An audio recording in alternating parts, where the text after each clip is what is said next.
كذلك إنما يخشى الله من عباده العلماء إن الله عزيز غفور إن الذين يتلون كتاب الله وأقاموا الصلاة وأنفقوا مما رزقناهم سرا وعلانية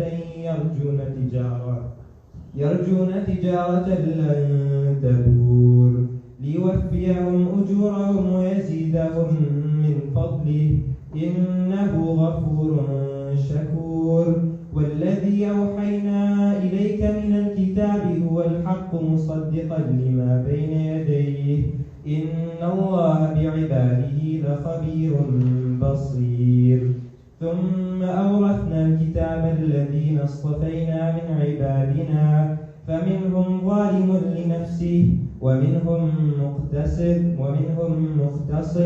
ومنهم سابق بالخيرات بإذن الله ذلك هو الفضل الكبير جنات عدن يدخلونها يحلون فيها من أساور من ذهب ولؤلؤا ولباسهم فيها حرير وقالوا الحمد لله الذي أذهب عنا الحزن إن ربنا لغفور شكور الذي أحلنا دار المقامة من فضله لا يمسنا فيها نصب ولا يمسنا فيها لغوب والذين كفروا لهم نار جهنم لا يقضى عليهم فيموتوا ولا يخفف عنهم من عذابها كذلك نجزي كل كفور وهم يصطرخون فيها ربنا أخرجنا نعمل صالحا غير الذي كنا نعمل أولم نعمركم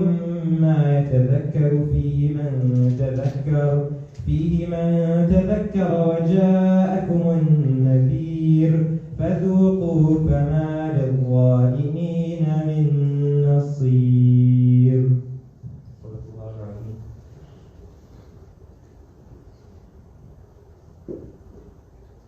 Do you not see that Allah sends down rain from the sky with which we bring forth fruits of different colors, and in the mountains are streaks of varying shades of white, red, and raven black?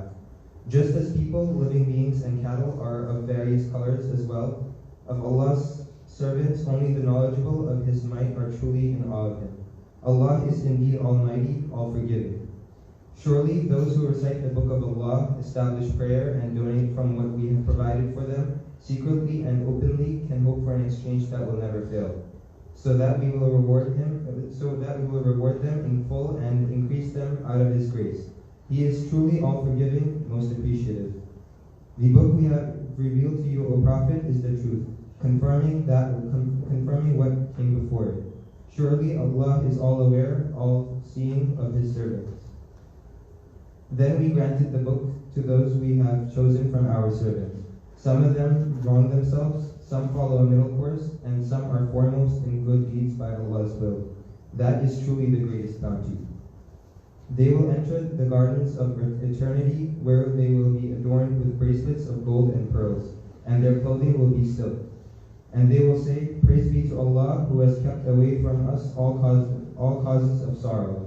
Our Lord is indeed all-forgiving, most appreciative. He is the one who, out of His grace, has settled us in the home of everlasting stay, where we will be touched by neither fatigue nor weariness. As for the disbelievers, they will have the fire of hell, where they will not be allowed to be finished by death, nor will its torment be lightened for them. This is how we reward every stubborn disbeliever. There they will be fervently screaming, Our Lord, take us out and send us back. We will do good unlike what we used to do. They will be told, Did we not give you lives long enough so that whoever wanted to be mindful could have done so? And the warner came to you. So taste the punishment for the wrongdoers have no helper.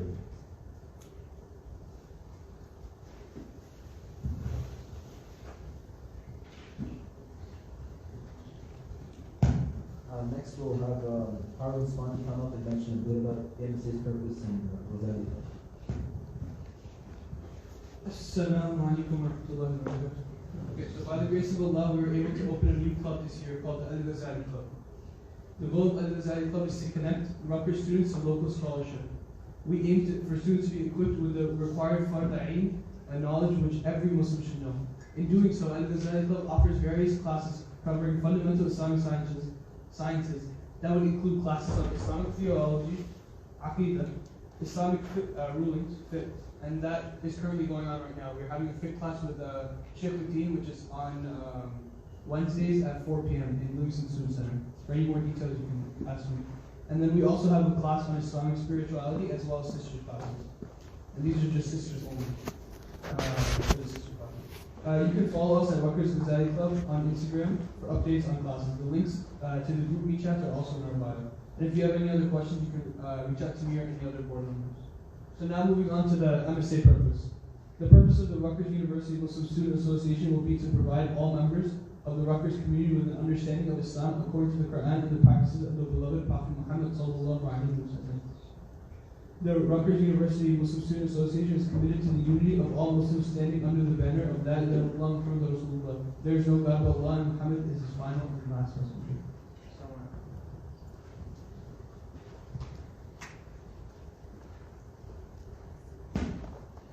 Inshallah, now we'll start with the program by introducing Shaykh Kamal. Mullah Kamaluddin is what is traditionally known as an alim, or a formerly trained Islamic scholar. He has spent over 20 years abroad studying and then teaching the classical disciplines of Islamic learning. He has ijazas, or formal licenses in traditional sciences, and specializes specifically in Quran, Hadith, law, history, and spirituality. He was born and raised in Manhattan and holds degrees from the University of Chicago and Oxford, and is currently an academic researcher in Islamic thought and intellectual history. He's been teaching and guiding Muslims and communities around the world, both online and in person, through free educational programs for the past 20 years. His talks can be found on the YouTube channel Islamic Spirituality Official. His wife is also a qualified Islamic scholar, educationist, and mentor who founded Zainab Institute that offers authentic free Islamic education online to women all over the world. Now we can begin with Shaykh Kamal.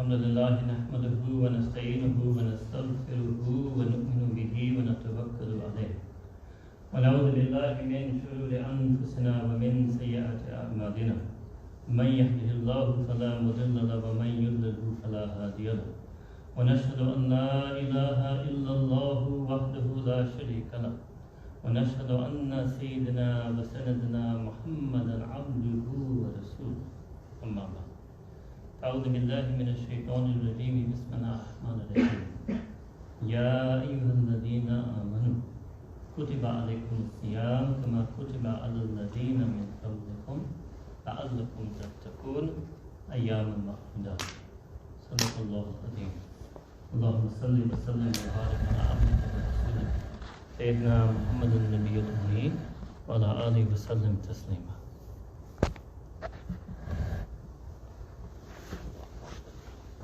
Every year, alhamdulillah, for I think almost the 20 years that you mentioned, I give a talk once or more on preparing for Ramadan.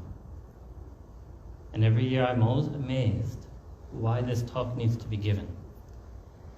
Yes, if any of you are newly entered the religion of Islam and you're going to be fasting for the first time in your life, then yes, you would need a talk on preparing for Ramadan. But otherwise, given that Ramadan is a pillar of deen, you should not technically need this talk any more than you need me to give you a lecture on preparing for Isha Salah. But the reality is that Ramadan is so special and we find ourselves so distant from Deen that actually every year indeed, I personally feel that I need to prepare for Ramadan. But it makes me reflect that why am I so unprepared for Ramadan? What happened to me from the end of Ramadan last year till Shaban, the month before Ramadan this year, where we are currently in? What happened to me that not only was I preparing myself last year, then I actually spent Ramadan. And it wasn't just a day or a couple of days. I spent an entire 29, 30 days and nights of Ramadan. And yet here I find myself 11 months later, unprepared. Allahu Akbar. Maybe some of us do experience that in Salah. Maybe somebody prays Salatul Maghrib and then finds himself unprepared for Salatul Isha. So there are two ways to prepare for Ramadan. I'm going to try to do both for you tonight. The first way is really simple, but it's hard. So the second way is going to be me spending 30 to 40 minutes convincing you to do the first one. The first one is simply to surrender your mind, heart, body, and soul entirely to Allah subhanahu wa ta'ala, and that is how you prepare for Ramadan. The first way is that person who goes on the beach and dives in and lets the waves of the mercy of Allah subhanahu wa ta'ala in Ramadan come and drown them and overwhelm them. That's the real way to prepare for Ramadan. The second way is for me to, inshallah, explain to you from our deen, from the Quran al-Kareem and the hadith of Sayyidina Rasulullah sallallahu alayhi wa sallam, what is Ramadan? So when you understand what it is and why it comes, maybe it might inspire us to prepare ourselves for it. The first thing you should understand is Sayyidina Rasulullah sallallahu alayhi wa sallam, he said, Bunya al-Islam ala khams, that the deen of Islam is founded, predicated. You'll often see this mistranslated as 5 pillars, not pillars. But there's not a pillar, there's not a pillar in this room, a pillar and a foundation. Ask any structural engineer the difference between a foundation, bunya. In Arabic it means the deen of Islam is founded upon the very roots, foundations upon which the deen will stand. Is 5 things. One of them, all of you know, is the month of Ramadan. So it means you're going to spend a whole month working on the very core, fundamental, foundational aspects of your deen. That's how you should view this month. The second thing is that Ramadan is a month. What does that mean? Allah subhanahu wa ta'ala in our deen has put some sacred special places. Makkah Mukarramah, Medina Munawwara, and Quds Sharif. May Allah ta'ala restore that to the Ummah. And Allah subhanahu wa ta'ala has put some special moments or segments of time. So there's special places, Makan, there's special times, Zaman. The month of Ramadan and the days and nights of Dhul Hijjah are perfect examples of that. So what happens when the month of Ramadan will rise upon us is you will enter your very existence in a state of Iman in Ramadan. The way the Arabic language is structured, this is known as zarf. There are 2 types of zarf, they're containers. Zarf-e-Makan and Zarf-e-Zaman. So it's like a notion of 4D, what they call the 4th dimension being time. The first 3 dimensions being space. Maybe I can make you understand it this way. And I literally mean this, although I don't think any of you would have ever heard Ramadan explained this way. I want you to imagine if taking a sacred space, the Kaaba, Baytullah, if I was able to, which unfortunately I'm not, if I was able to unlock the door of the Kaaba and put you inside the Kaaba for 30 days and nights and leave you there, can you imagine how incredible that experience would be? Exactly the same, this is my firm belief, exactly the same, nothing less than that, as if you exist in a state of Iman inside the time, the shahr, the month of Ramadan, 29, 30 days and nights. That's what you should think is about to happen. This is the month that is coming upon you. And a lot of us, we don't understand, we have underappreciated what Ramadan is. Let me give you the first hadith for tonight. This is narrated by Imam Bukhari in his Sahih.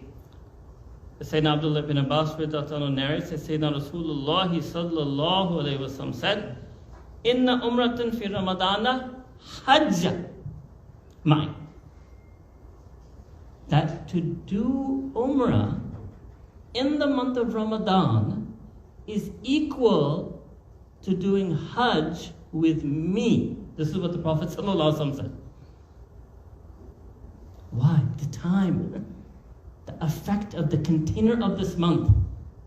Any person, there will be some people blessed this year who will go for Umrah right now, coming in Ramadan. Can you imagine doing Hajj with Sayyidina Rasulullah sallallahu alaihi wasallam? That makes you a Sahaba. Why? Because it's Umrah? No, because of Ramadan. Doing Umrah in the month of Ramadan is equivalent to doing Hajj with Sayyidina Rasulullah sallallahu alayhi wa sallam. Allahu Akbar Kabir. Now you're getting an idea of the power of this month, the transformative power that me and you are going to exist in this space of time. All right. A narration from Matabi, and I'm going to use this to explain something to you actually about Islamic scholarship. So Tabi are the people who followed the companions, the Sahaba of the Prophet Sayyidina Rasulullah sallallahu alayhi wasallam. So the sentence I'm about to tell you is guaranteed it's the saying of a Tabi. Some have viewed that it's the saying of one of the Sahaba, the companions, and those scholars who view that believe that he actually heard it from the Prophet sallallahu alayhi wasallam, so it might be a hadith. And I'm going to explain to you at the end why I'm telling you this story about what may or may not be hadith, because this is another confusion that people have.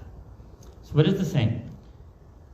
That the Tabi says that he heard a companion who says that the Prophet ﷺ said that Ramadan, the month, is divided into 3 segments. You may have heard this term because it's very well known. Ashara, the 10 days. Awwaluhu rahma, wa awsatuhu maghfirah, wa akhiruhu itkum minan nar. That the first 10 days of the month of Ramadan are a rahmah, a mercy from Allah subhanahu wa ta'ala. The next 10 days are a maghfirah, a forgiveness from Allah subhanahu wa ta'ala. And the last 10 days are a deliverance and emancipation from the fire of Jahannam. Why? Because there are different types of believers who show up in the month of Ramadan.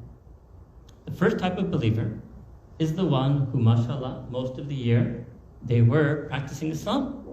So he or she, they were praying their salah, they were, reading Quran, they were lowering their gaze, they were controlling their anger, they were behaving in family, society, polity, the way the deen teaches one to behave.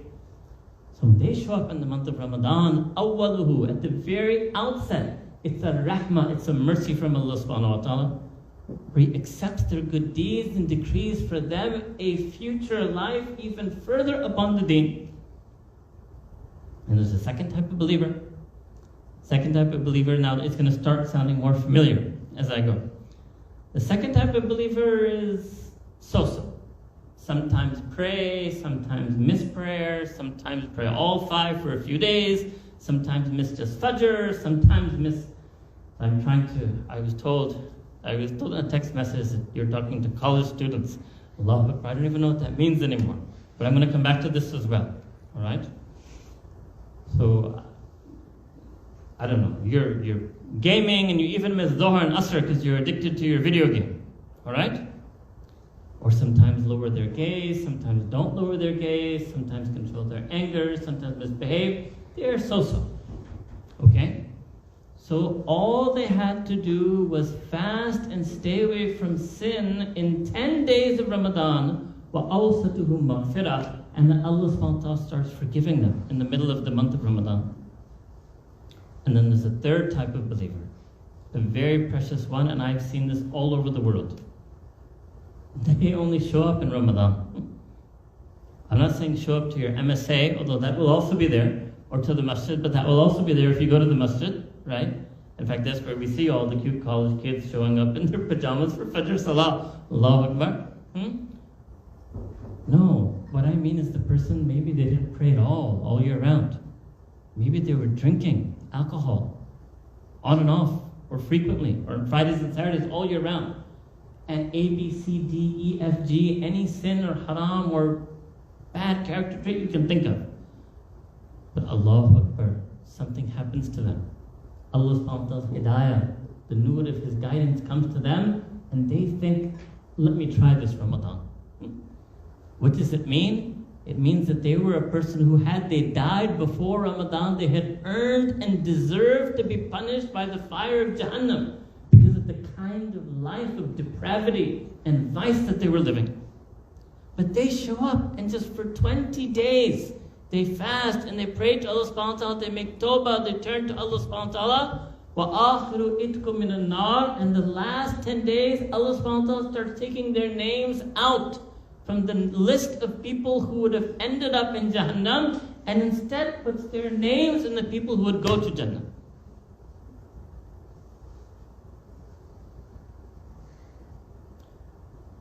So this hadith, I'm going to show you from many authentic ahadith, but I want to explain something to you, which occurred to me actually just earlier today.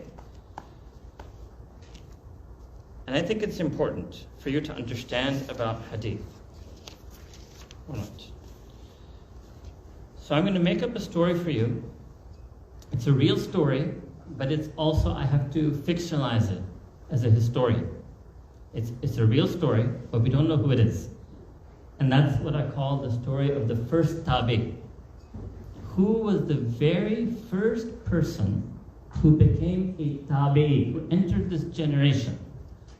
What does it mean? It means that historically there would necessarily have been the very first person who just missed meeting Sayyidina Rasulullah sallallahu alayhi wa sallam.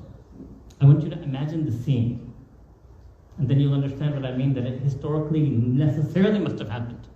But we have to use our imagination to reconstruct what that would have been. So there must have been some person, maybe from near, maybe from far, who had heard about Sayyidina Rasulullah sallallahu alayhi wa sallam and traveled to Medina Munawwara. Because by the end of his life, they were either all Medina Munawwara, or there were a few tribes of Jews. So most likely this person had come from outside.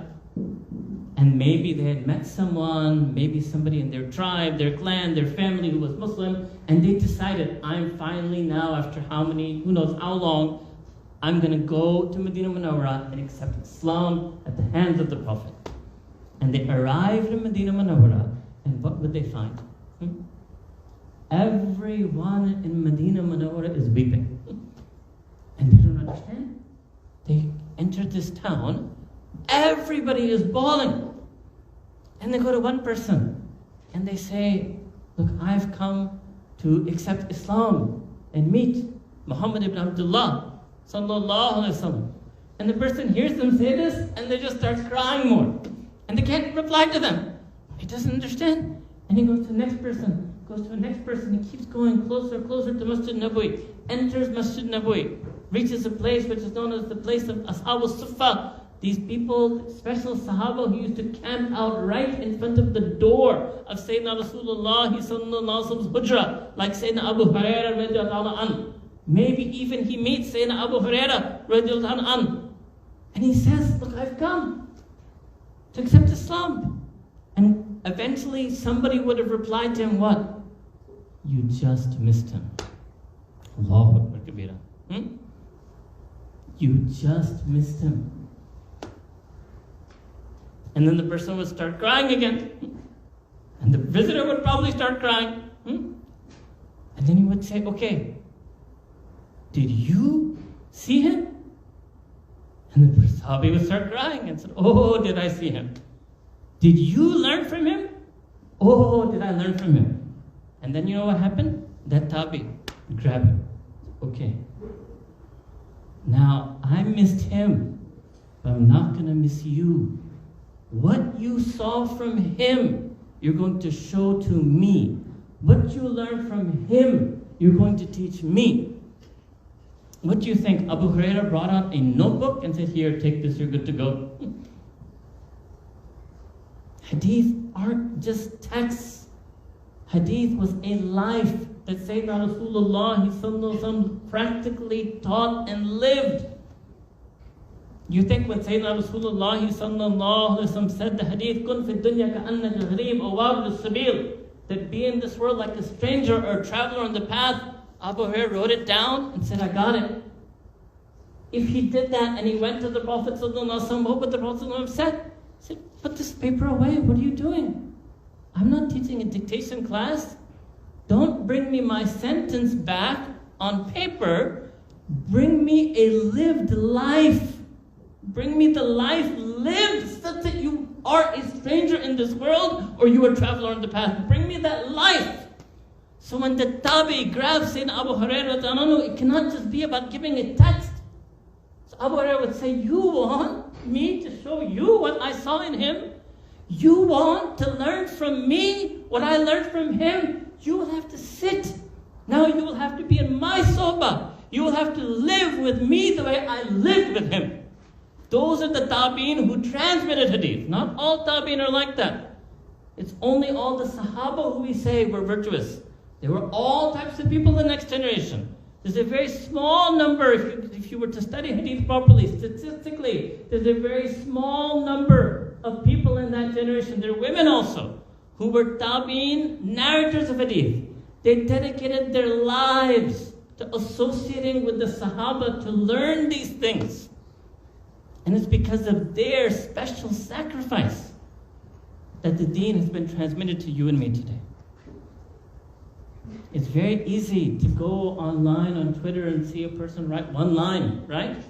It's like we live in a world of conspiracy theory. Somebody wrote one line, the elections were a fraud. How do you counter that in one line? You can destroy truth with one line. You cannot explain the truth in just one line. There's a whole history of hadith scholarship here, so this was just to explain to you. What I want from all of you is not to be college students in Ramadan.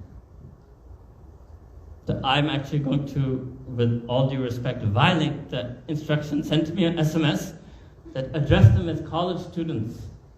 You are not children. That's the first thing you need to learn if you want to do something different this year in Ramadan, so that next year you do not need a preparing for Ramadan talk. You have to be mature. You are adults. In fact, in our deen, forget college, there is no such thing as a teenager in Islam.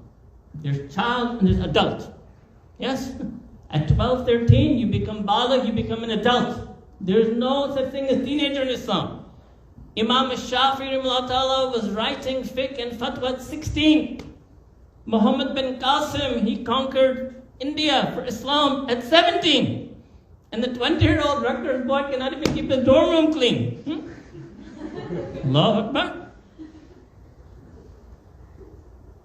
I spent Ramadan, my first Ramadan at University of Chicago, which is a little bit more difficult than Rutgers. It was March back then as well, spring quarter, I remember it, so this time has passed. You can manage. I'm going to tell you little tips at the end. You are going to, inshallah, go all out in Ramadan. Life doesn't get any easier. Ramadan is no easier for a college graduate. It's no easier for the grad student. It's no easy for the postdoc researcher. Nothing gets easier. So stop cutting yourself slack. You need to be mature. You need to be serious.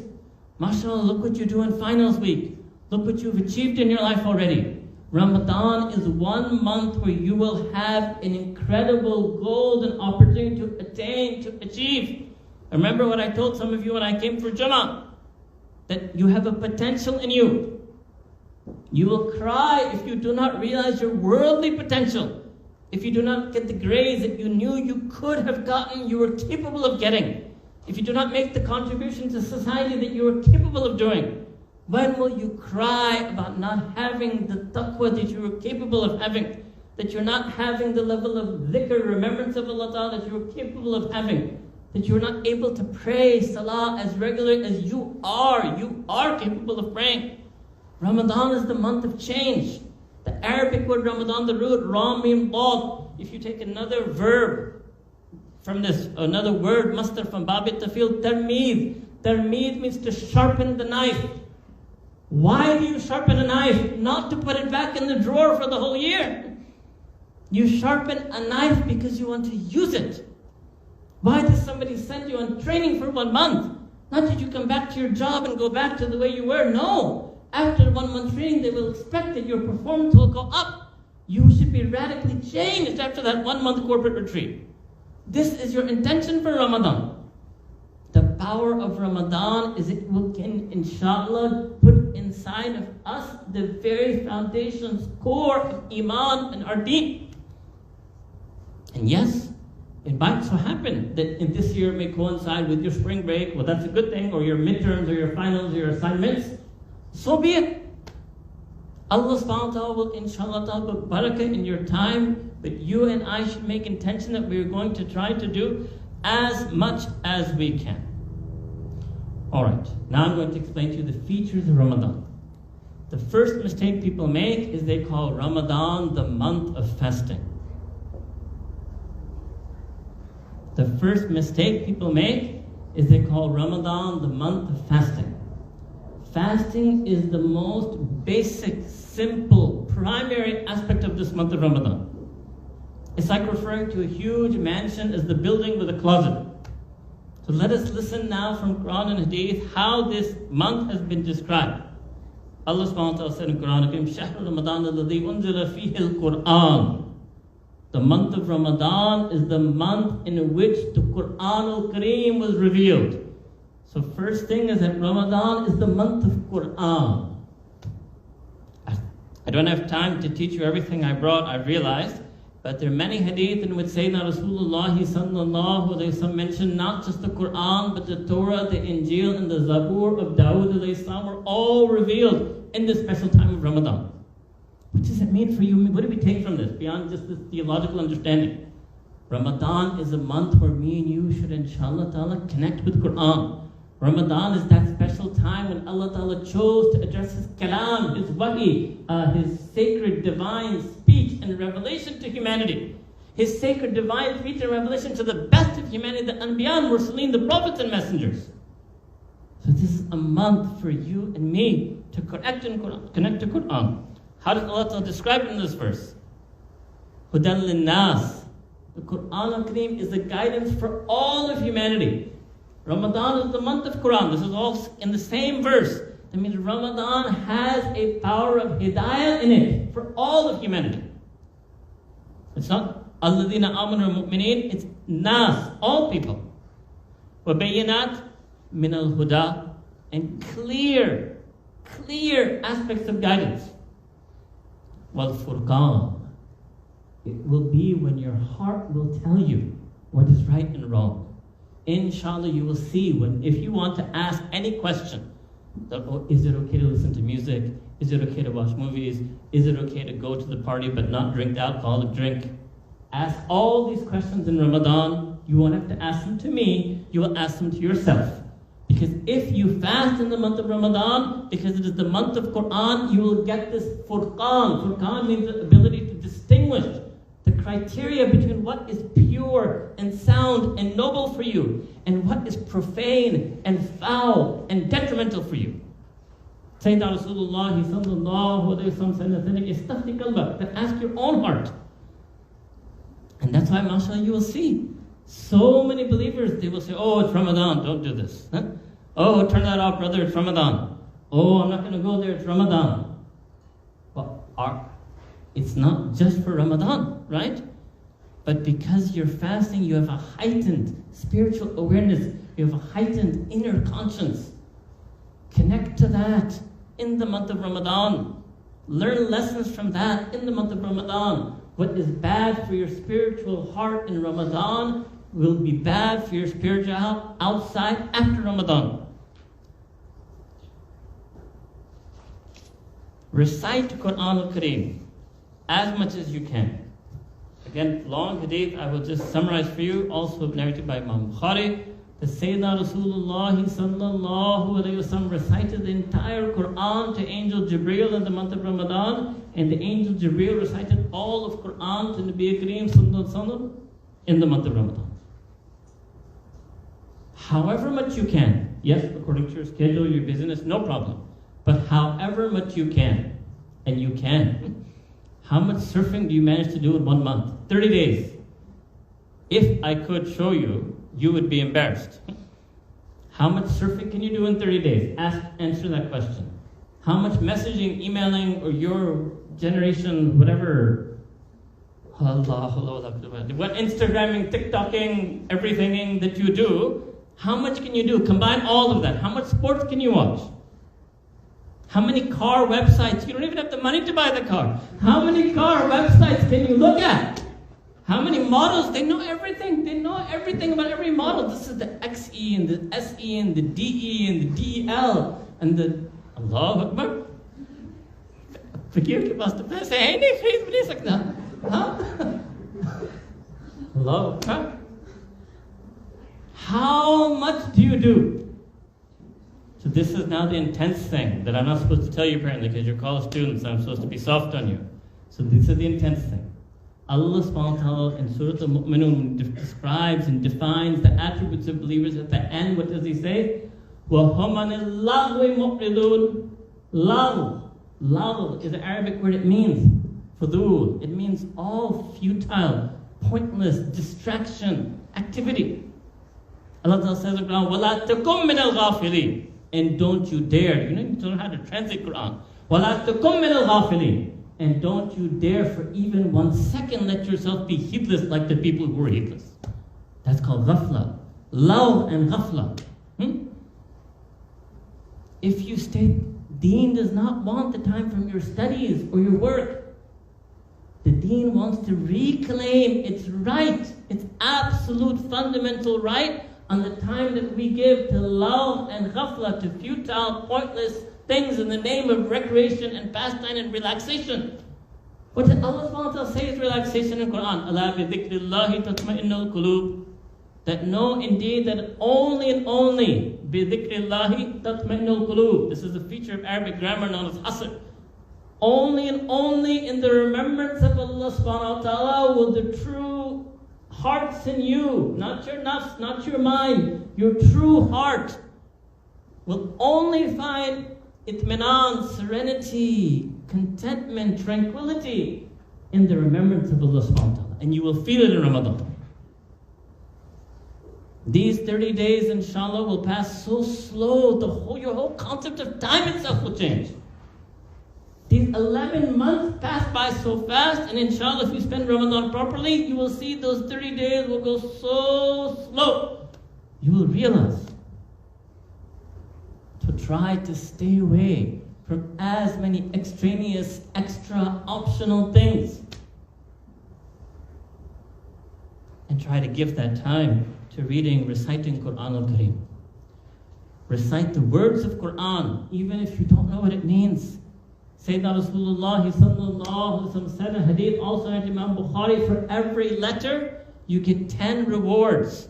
And that includes Alif Lam Mim, for which no one knows the meaning. One Sahabi asked, and Alif Lam Mim also. Why? Because he didn't know the meaning of Alif Lam Mim, right? And according to the truth, I think the more correct opinion, nobody can really know absolutely what the meaning of it is, right? Second, yes, understand the Quran. You might not be able to do it for the whole Quran. So pause, pick some verses and understand them. Whether you want to call it translation, whether you want to call it commentary, you want to listen to an audio exposition of it. Understand, get some flavor of Quran.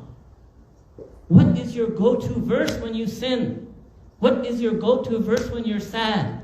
What is the go-to verse that you recite that gives you so much yaqeen, certainty in the existence of Allah subhanahu wa ta'ala, that all the atheists in the world can have you for 20 hours, but you know that one verse, when I recite that, it gives me so much confidence, there's nothing they can say that can erase the confidence I get from that verse.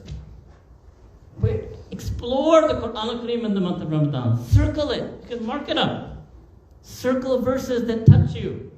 Circle verses that you think should touch you, but you find that your eyes are dry and your heart is hard. And learn about that. Why is this failing to move me?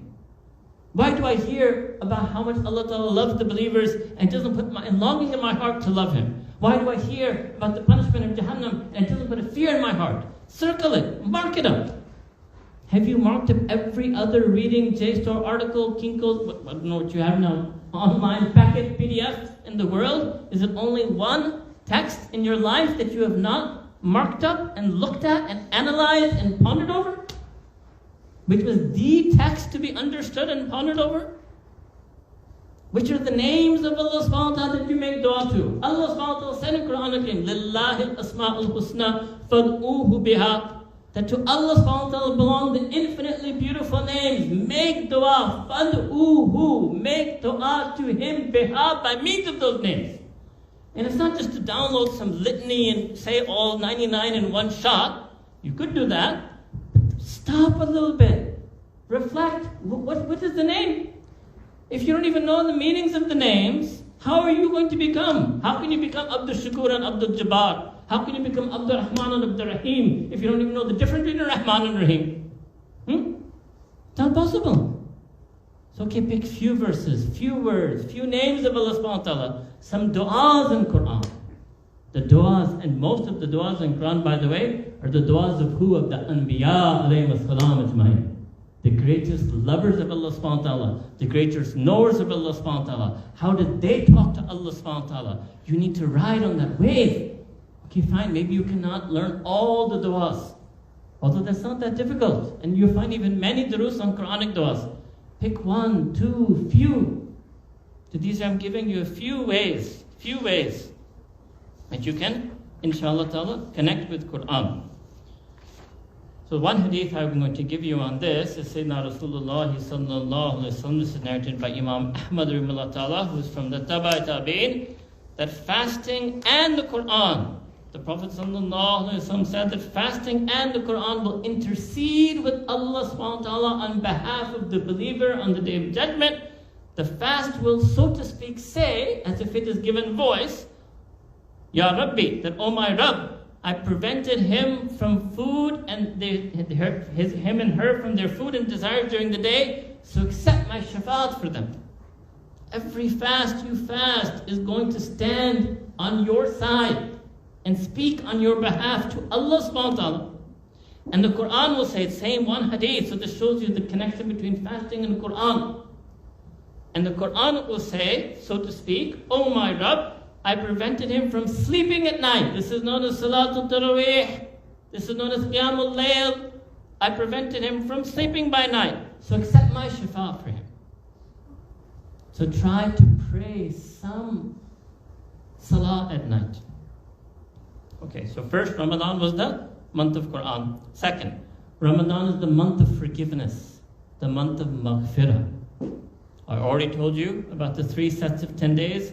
Now listen to hadith narrated by both Bukhari and Muslim by Sayyidina Abu Hurairah radiallahu anhu, who taught the most hadith of any Sahabi. If you statistically look at the Sahaba who narrated the most hadith to the Tabi, Sayyidina Abu Hurairah radiallahu anhu narrates that Sayyidina Rasulullah sallallahu alayhi wasallam said that whoever fasts in Ramadan in a state of Iman, seeking the forgiveness of Allah subhanahu wa ta'ala, Allah subhanahu wa ta'ala will forgive all their past sins. Whoever prays during the nights, again, both coming together in hadith, whoever prays, i.e. recite Quran al-Kareem in prayer or hear it being recited in the congregational prayer, during the nights in Ramadan with Iman and seeking the reward from Allah subhanahu wa ta'ala, Allah ta'ala will forgive them for their past sins. And then, same hadith continues, and whoever passes one night of Laylatul Qadr, now it's too early to rally you up for that right now, but remember, and you remember, because most of us, if nothing else we have in our life, if all of our book of deeds is very blank, all of us have 1 page out of 365, right? If you made 1 page for our book of deeds, let's say it's page number 342. Every volume of our year, page 342, has some stuff in it. That was Laylatul Qadr, right? Inshallah. So this is hadith that whoever passes just Laylatul Qadr in prayer, in a state of Iman, will have their past sins forgiven. All one hadith narrated by Imam Bukhari and Imam Muslim. So here are many hadith, I'll move to the next. Third thing is the month of compassion. This is the hikmah of feeling hunger and thirst, that you feel compassion for humanity. You feel compassion for the needy. Not just people who are hungry and thirsty, but people who have any want, any difficulty, any pangs. People who are suffering or victims of oppression and injustice in any way, shape, and form. And this is why, again, too many hadith to share with you that Sayyidina Rasulullah sallallahu alaihi wasallam increased in his charity and in his dua in this month of Ramadan. So if you increase in your charity, even if you're students, you can even just give $5, $10 if that's all you can manage. But increase in your charity in Ramadan. Or give charity of your time and pack things for Turkey and Syria earthquake relief victims, or be part of some effort in any way, locally, globally, and make dua for others. And you and I, we both know this. It's easy to say, but the reality is that most people find it difficult to make dua for other people. Maybe it's just laziness. How many people can say, really, no, the first thing that I heard when the Turkey earthquake, I said, no. Tonight, I'm going to wake up for Tahajjud Salah. I never wake up, and I'm not going to wake up for myself. I'm going to wake up for them. And I'm going to make dua for them. I'm going to pray 2 rakats, 5 minutes, and I'm going to make dua for them 5 more, 10 minutes I'm going to do for them. 99% of people couldn't do that. 10 minutes. Ramadan, you will, mashallah, be up anyway for suhoor, right? Yes, you will be awake to eat at that special time. Again, hadith also in Bukhari, the Sayyidina Rasulullah sallallahu alayhi wa sallam said in the last third of the night, Allah subhanahu wa ta'ala calls out. When we make dua, we call to Allah ta'ala. Allah ta'ala calls out, or strictly Allah ta'ala has a call or call out. There's anybody seeking my forgiveness so that I may forgive them. Anybody who's calling upon me and asking for anything so that I may grant it to them, I may bestow it to them. This is the last third of the night. So most of us were not awake at that time for this reason, but in the month of Ramadan, Allah Ta'ala sees to it that we're awake for another reason. You all understand what I'm talking about, right? So don't make the mistake that a lot of us make in Ramadan, is you spend all of that time eating. Can you imagine that a person is actually awake at that time and still doesn't make du'as at that time? To wake up 5 minutes earlier than you need to eat and spend at least 1, 2, 3, 5, 10 more minutes in ibadah and dua at that time. Express your compassion for those you can't help by making dua for them, and express your compassion for those you can help by helping them. This is the sunnah of Sayyidina Rasulullah sallallahu alayhi wa sallam. Month of Quran, month of forgiveness, month of compassion. It is the month of taqwa. The verse we recited, what did Allah subhanahu wa ta'ala say at the end? لَعَلَّكُمْ تَتَّقُونَ. So that you might get taqwa. What is taqwa? Taqwa is the golden, greatest attribute. Allah subhanahu wa ta'ala said, إِنَّ أَكْرَمَكُمْ إِنْدَ اللَّهِ أَتْقَاكُمْ. That the most honored of you for Allah subhanahu wa ta'ala are the ones who have the most taqwa.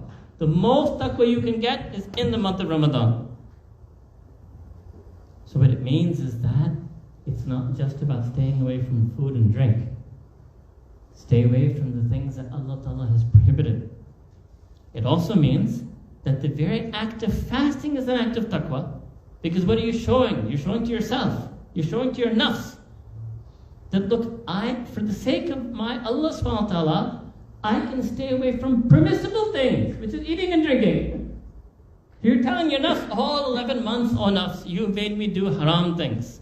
Maybe after 11 months you think you are a victor and I have been defeated by you. And instead of Abdullah, I'm now Abdul Nafs.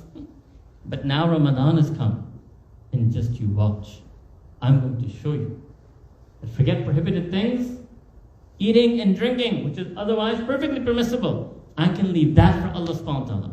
And you know how much taqwa you're going to have? That even when you make wudu with water, mashallah, you will have so much taqwa that you will be so careful that you won't even toss your head back and gargle because you don't want a single drop to come down. That's taqwa. That I want to obey Allah subhanahu wa ta'ala so perfectly, so completely, so precisely, so carefully, so cautiously, that even the possibility of a slight drop, a slight violation of His command does not happen. That's taqwa. And you know what? It's a secret between you and Allah subhanahu wa ta'ala. That's also part of taqwa. It's ikhlas, it's sincere. No one would know. No one would know if you go to the masjid, you make wudu, you secretly take a couple of sips. They'll all think you're just making wudu, right? It's between you and Allah subhanahu wa ta'ala. There's so many times when you will be alone and you can violate the fast. That's taqwa. You're not doing it for the sake of people. You're doing it when you're alone. Why? Because in Ramadan you will learn that there's no such thing as alone. Huwa ma'akum aina ma kuntum. Allah Ta'ala says in the Quran that He is with you wherever you are.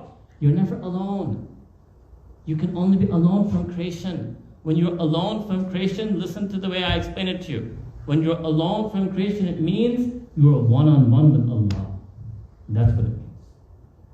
And when you are one-on-one with Allah, that is the time when you should fear Him. Man khashiya ar-Rahmana bil-ghayb. Allah subhanahu wa ta'ala said in the Quran that those who fear, which name did He take? Did He say Man khashiya al-Azima? Man khashiya al-Jabbara? Man khashiya ar-Rahman? Ar-Rahman is the ultimate name of mercy of Allah subhanahu wa ta'ala. But Allah said, no, when you're alone and Allah Ta'ala is unseen, you are unseen from creation as He is unseen. You will feel khashiyah. You will feel an awe-inspired reverence leading to a humble fear and consciousness in your heart. When you remember Him as Ar-Rahman, because you will feel that how could I betray my Rabb who is so merciful? It's a mistake to think that when I reflect on Allah's mercy, maybe I will slack and go into sin. It's the opposite. The more you understand Him as Ar-Rahman, the more you will be away from sin. Because you will be so ashamed that how could I disobey this being of infinite, the epitome of mercy. Mercy itself. Man khashiya ar-Rahmana bil-ghayb. Allahu Akbar. This you will experience inshallah ta'ala in the month of Ramadan. So it is the month of taqwa. One of my teachers, Allama Yusuf Benoy Rimallah ta'ala, he used to say next is Ramadan is the month of wilayah. This is the last one.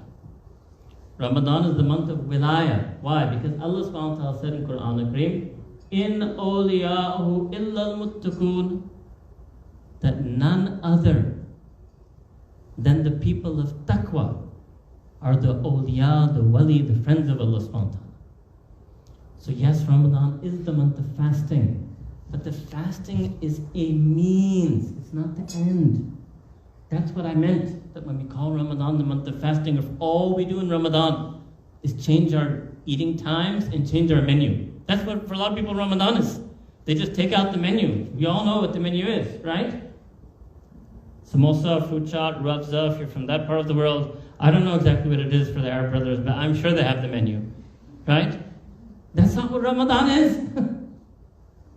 Ramadan is a month of fasting as a means to get the mercy of Allah Ta'ala, the forgiveness of Allah Ta'ala, to feel compassion for humanity, to have taqwa, to fear Allah Ta'ala, deserves to be feared, to love Him as He deserves to be loved, and ultimate, for the ultimate end of wilayah, to be His lover and beloved. Fasting is a means. That's how you have to make Ramadan different. If you just think fasting is the end, and all you have to do is make sure I don't eat and drink from these 2 times, then you will miss the things that fasting was to bring you to be. Then you will sharpen the knife and then put it back in the drawer for the whole 11 months.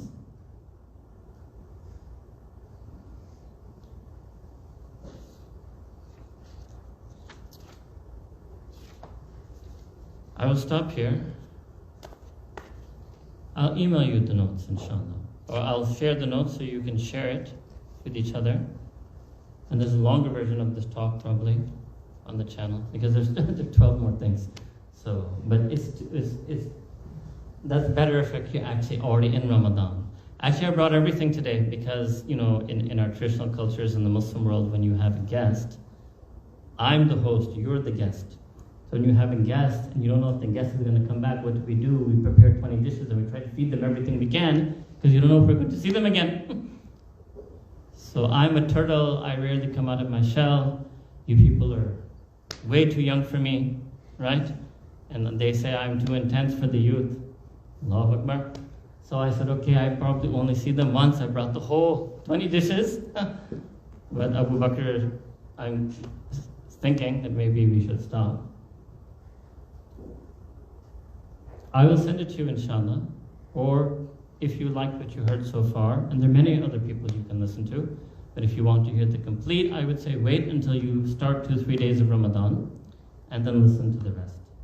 And then inshallah you will understand. In that I explained the 12 features of Ramadan. Allah subhanahu wa ta'ala has put 12 features inside the month of Ramadan to facilitate us in using the fast, 12 features other than the fast, to facilitate us in using the fast as a means to the ends I said to you. Because what I need to tell you in the last couple of minutes is how to prepare for now, between now and Ramadan. That's going to be practical. You need to clear your schedules for that month. You need to get busy now in the next 10 or 12 days or so that we have left. You need to do as much. In other words, I've come to destroy your spring break. All right? So you have to basically spend your entire spring break doing as much of the academic work and anything and everything that you have to do, so that when Ramadan starts until Ramadan ends, anything that you can do before, do it. Anything you can postpone to later, do it. Taqdeem, ta'khir, so that you free up those 29 to 30 days. Because remember what I told you. Think, it's as if I'm going to be put inside the Kaaba for 30 days. Do I really want to be taking out my iPad and doing these random things inside the Kaaba? You would say no. This is how you prepare. If you're not waking up for Fajr regularly now, wake up for Fajr now. Tell yourself at night that, oh self, don't you have shame? Do you want to start praying Fajr in Ramadan only because you woke up to eat? No. At least in these few days left, I will show Allah subhanahu wa ta'ala that I'm not a servant to my stomach. I'm a servant to you. Try. Think of some du'as, think of some sins. Even if you can't start now, think, what are those things about me I need to change in Ramadan? Even maybe you can make a list. In our olden days, we used to have note paper pen, if you know what that is, and we used to make notes. These are the sins I need to make dua every time, and every suhoor, and every iftar, that Allah Ta'ala forgive me. These are the character traits I need to change. These are the things I need to develop. These are the things I need to learn. Start thinking. Think of the change you want to bring in yourself. Think of the change that you want to beg Allah subhanahu wa ta'ala to bring in you. This is how you should prepare. Prepare by making dua to Allah subhanahu wa ta'ala. That, Ya Allah, make this Ramadan the best Ramadan of my life. Ya Allah, make this Ramadan the life-changing event of my life. Ya Allah, you are so kind and merciful that you are even allowing me in a state of iman to even exist in this special sacred time of yours. This is a great mercy from you, Allah subhanahu wa ta'ala. Ya Allah, it is only you who has put in my heart this intention to fast in this coming month. Otherwise, left to my own devices, you know, Allah subhanahu wa ta'ala, how many fard prayers I've missed. But it is your mercy that I don't miss the fard fast. Ya Allah, it's because of you. So make me like that. In every other column, the same way that every year you help me to not miss a single fard of the fast of Ramadan. Make me in my life not miss a single fard of any salah, of any lowering my gaze, of any behaving in a proper way. I don't want to miss any of the fards. Start talking to Allah subhanahu wa ta'ala. Start yearning for Allah subhanahu wa ta'ala. Start dreaming and aspiring for that level of mercy and forgiveness and taqwa and wilayah that Allah subhanahu wa ta'ala is placing there for you, for your taking in the month of Ramadan. May Allah subhanahu wa ta'ala grant me and you and all of us tawfiq to spend this Ramadan in the best way that we can. Wa akhir da'wana and alhamdulillahi rabbil alamin.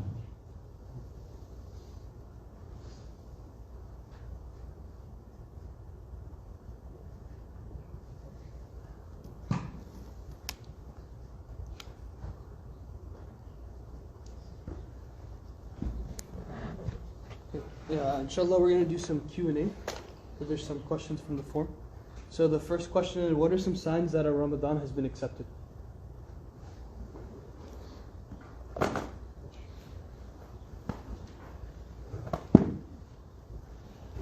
It's a bit early for that question. It's like the student asking us to make dua, they get an A and they haven't even taken the final exam yet. So the first, I've seen this question a lot. So the first thing I want to tell you is that you should always have what we call husn dhan about Allah subhanahu wa ta'ala. You should always think that He has accepted every single act of Islam you do, because Him granting you, as the great Ibn Ata'ala al-Iskandari ibn Ata'ala said, Him granting you the tawfiq, Him placing the inclination in your heart and eventually giving you the ability to actually do that act itself is a sign of His accepting it. Right?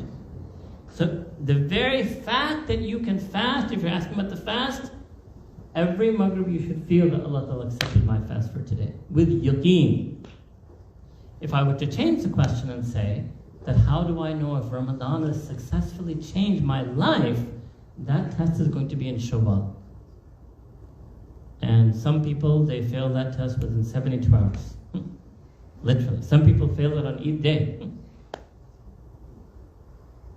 So that's a talk for, you bring me the day after Eid, I can give you that talk then, inshallah. The second question is, how can I keep up the habits I build in Ramadan after Ramadan? So again, it's premature. First, build good habits in the month of Ramadan, inshallah. But what I will also tell you is, I will use this question, I'll answer it partially. In Ramadan, you're going to, listen to me very carefully, in Ramadan you're going to try to do more that you continue afterwards. Obviously, you're not going to be fasting afterwards, you're not going to be praying Taraweeh Salah afterwards. So the first thing is, let yourself go. Do not let this deception trick you that, oh, what's the point of doing this? I won't be able to keep it up afterwards. Why should I try to go to the Masjid al-Fajr? I know I'm not going to go afterwards. Don't worry about what you will be able to continue afterwards. In Ramadan, you're going to go all out. There's a reason, there's a hikmah, there's a wisdom why Allah subhanahu wa ta'ala made this 1 month. The amount of ibadah you do in Umrah and Hajj, you cannot do that throughout the year. The amount of ibadah you're going to do in Ramadan, you cannot do that throughout the year. Second, however, is in Ramadan, I would say around the 10th to 20th, in that middle 10 days, I want you, each of you will be different, think then that of all of this better action, greater virtue, more worship that I'm doing, practically, pragmatically, what could I continue after Ramadan? And then start doing that in Ramadan. So for example, if you were to say that, well, I think every day after Maghrib I could probably read 10 minutes Quran. Okay, in the rest of Ramadan, start doing that and build that up, and inshallah you'll be able to continue that after Ramadan. If somebody says, I think after Zohar Salah, I can probably sit for 2 minutes and make dua after Zohar Salah. So okay, start doing that in Ramadan, and inshallah you continue that afterwards. Does anyone have any questions they'd like to ask here by raising their hand? If not. So the next question is, how can I balance my family responsibilities with my own personal ibadah? There are two types of responsibilities. One are at the level of obligation. So the hierarchy is that your obligations to Allah subhanahu wa ta'ala, number one, then your obligations to His creation are second. Then there are non-obligatory things, and that's where the balance comes. So as far as obligatory, there's a clear hierarchy, right? There might be an odd exception, but the exception is the exception, right? For example, people like to bring up the hadith that the Prophet said that a mom, when she's praying her fard salah, if she hears the baby cry, she can break her fard salah. Absolutely. She can break her fard salah, attend to the baby, but she must make sure that she completes that fard salah before the time ends. And if the baby keeps crying for 2 hours and Zohar ends at 3, and it's 2:58, the baby hasn't stopped crying, leave the baby and pray your fard salah. That's what the hadith means, alright? So there's no change in the hierarchy. The obligations towards Allah subhanahu wa ta'ala are one, the obligations to creation are two. It's the non-obligatory aspect where you need to have a balance. So that will depend on every person and their family. And every person is different, right? For example, there might be a person, let's say somebody wants to go to Maghrib to pray Salah in the masjid. Sorry, go to the masjid to pray Maghrib Salah. The family says that, oh, you know, uncle and aunt and friend and this are all gathered. I just laid out the food and oh, my son, how can you go to the masjid? Okay, so sometimes you stay home for the sake of your family. And sometimes you go to the masjid. You have to play by ear. All right? It cannot be that all the time you have grand family gatherings, and it cannot be all the time you neglect the grand family gatherings. So everybody will have to balance it in a different way. Right? The point was to tell you there is a balance there. There is going to be a balancing act. And also, you're not perfect. So there may be some times when there's an imbalance and your family will get upset. Or there might be imbalance this way and you feel, look, I'm feeling my spirituality is lapsing because I'm giving too much time to the family. So whenever there's an imbalance, that's, by the way, the balancing act takes place during the imbalance. This is just a general life thing I will explain to you because you're children, right? Balancing doesn't mean keeping it like this all the time. Balancing, when it goes off, lift it up from here. When it goes off, lift it up. That's called balancing. So when the family is getting upset, start spending more time with them. When you feel your spirituality going down, start spending more with them. That's what the balancing is just going to be. It's almost rare that life will let you stay like this. Take it from a person who's old enough to be your parent. Literally. All right? Also a reminder... That's it. No questions from any of them. Just the online. None of the men and women. No question from anyone.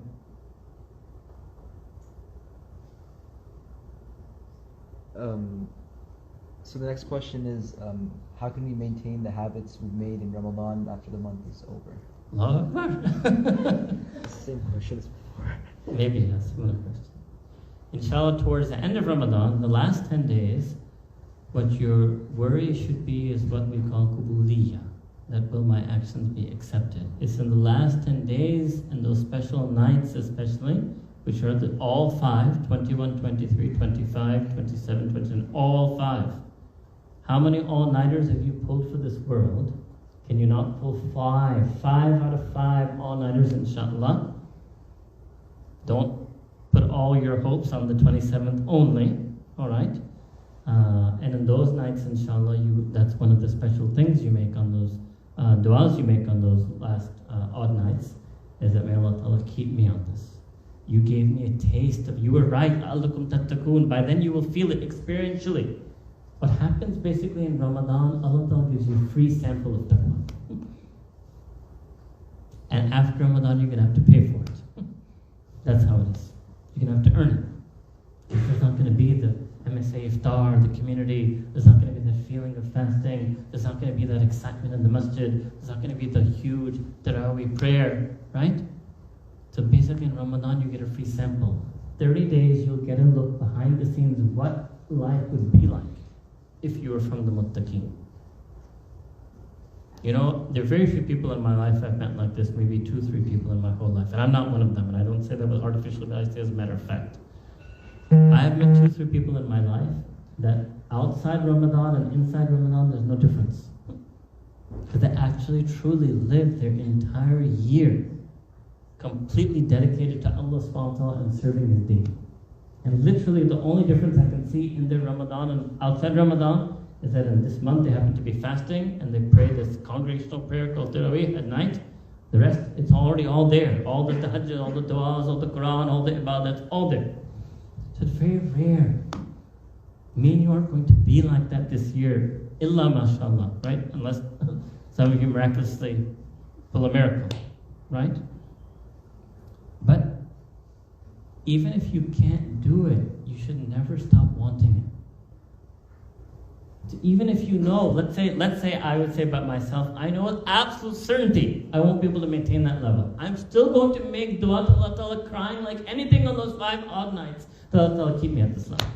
Because I'm an abd, that's what abd do. To embrace your ubudiyya, خُلِقَ الْإِنسَانُ ضَعِيفًا, and also acknowledge your weakness.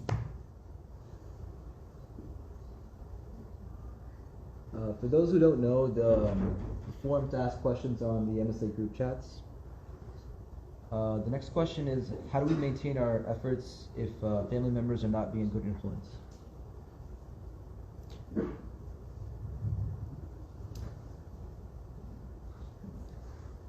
course, it will really depend on the influence, the family member, the person, but you have to understand that in life you cannot protect yourself from every hit.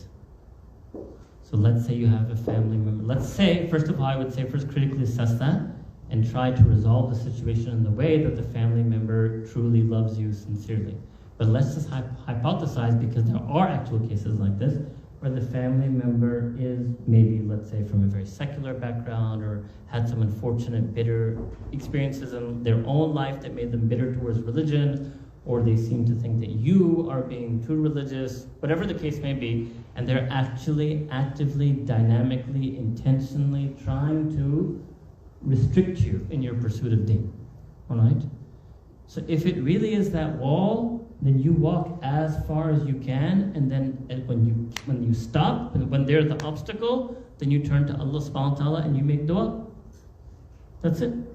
You cannot have a combative battle with, if it's my family, I'm a parent, right? If it's like Chacha-jan, all right? No. Right? If it's uncle, right? Or aunt, or cousin, no, nothing. There's parent and spouse and children, all right? Your immediate family members. And then you have to turn the matter to Allah subhanahu wa ta'ala and beg Him to remove the obstacle. And also, I will tell you that normally family members can be an obstacle, not in everything in deen, in a particular thing. So then do something they can't be. For example, okay, they say, oh, I don't know, because it's not exactly a good face, but let's just say, somebody's married and the wife says, oh, don't set the alarm for Tahajjud, it disturbs my sleep. Okay? Don't set the alarm. Beg Allah Ta'ala to wake you up. He doesn't wake you up. You say, no, I can't get up without the alarm. It's okay, fine. Whenever you get up, lie in bed and just make dua quietly. The family cannot stop you from everything, right? If there's something they're stopping you from, no problem. If they say, okay, don't go to the masjid for Maghrib Salah. Okay, no problem. I'll pray here. When you pray there, try to pray with more concentration. Maybe pray 2 extra rak'ahs at night. When you go to your bedroom at night after Isha Salah, pray 2 more rak'ah. Do something to compensate for that loss. This is general teaching in deen. If there's something in deen that you are unable to attain, acquire, achieve, and you wanted it, and you truly wanted it, but any external factor, not just family, any external factor, your own internal weakness prevented you, get something else. Don't let it be a complete hit. You're students, this is what you do in life. You didn't get an A in that class, what do? Next semester you ask, well, what is the class I can get an easy I can get my GPA back up, right? You have a religious GPA, all right? You say the same tools, techniques, tips, and strategies you use to get your GPA back up when it takes a hit, the same tools, tips, techniques, and strategies you will use to get your religiosity back up when it takes a hit. See? Are these people asking questions you live, like on their devices, or some online audience? No, it's here. Actually, maybe I should comment on this a little bit. Like, disconnect as much as you can in those 30 days. As much as you can. Really, just don't, like, I have it in my pocket. Try. I know it's going to be very hard for you. Even you probably can just try. Don't be tempted, oh, I'm going to watch a talk on this. Not this. I cannot explain to you because I come from a generation that has seen the transition. This is so much better than this. This is so dangerous, so deadly, so toxic. Yes, I know necessary. I'm holding it in front of you. That is much safer. You want to watch something? Watch it on that. By watch, I meant you want to watch a YouTube Beyond. This is what I'm talking about. Don't watch it on this. This thing, it brings you into a world that you cannot escape. You will watch a YouTube Islamic lecture on this, and you will do something else on this. Will not let you go. It will tax you. There's still more. Safeguarding.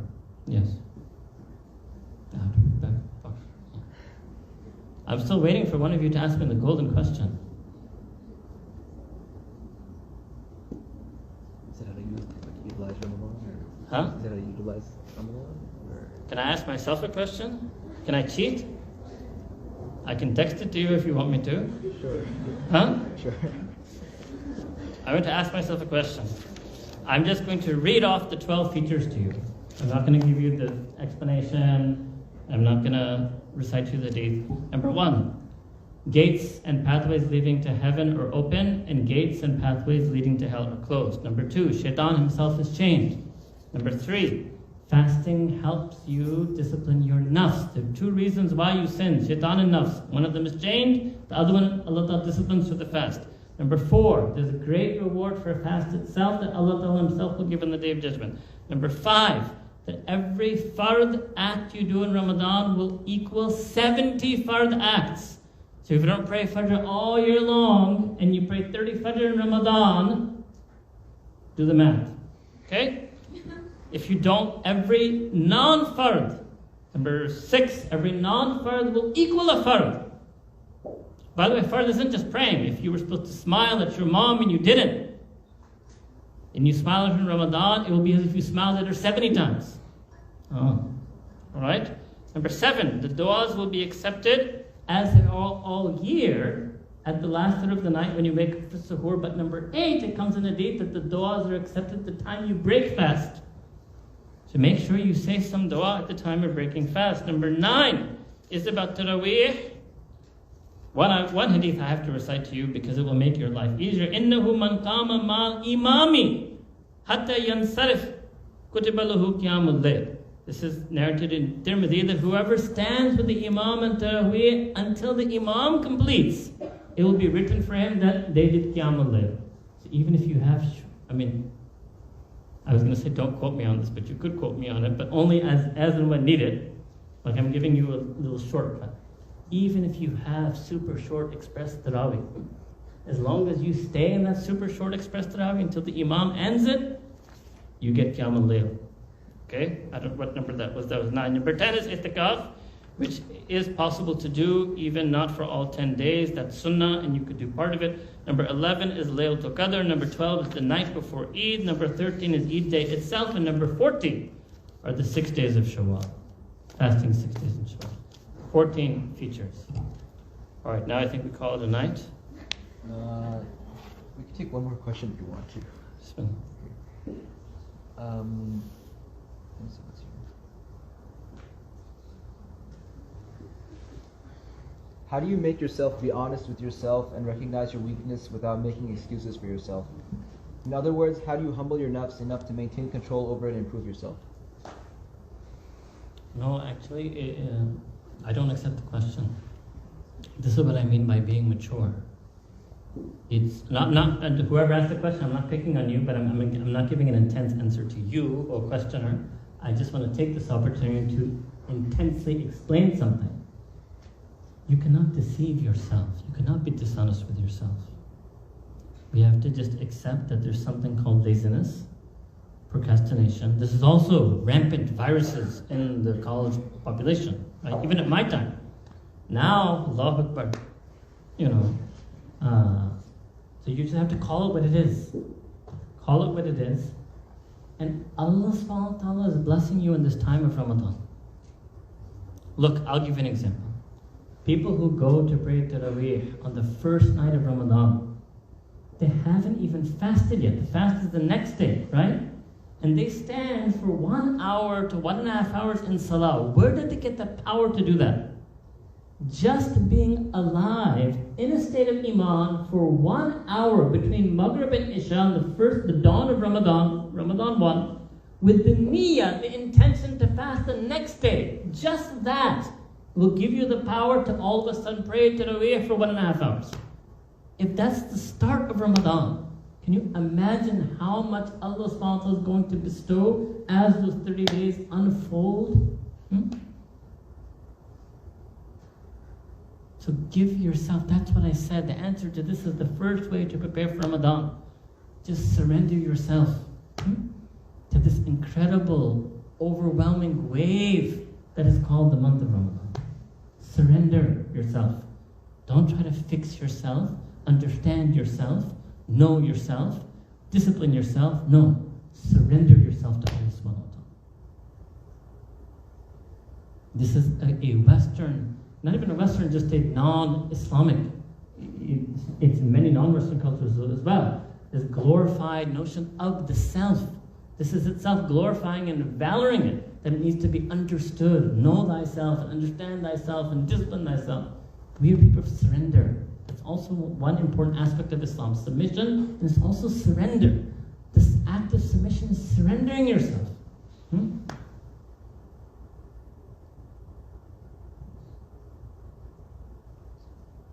So we should pray Isha Salah, inshallah, in Jama'ah.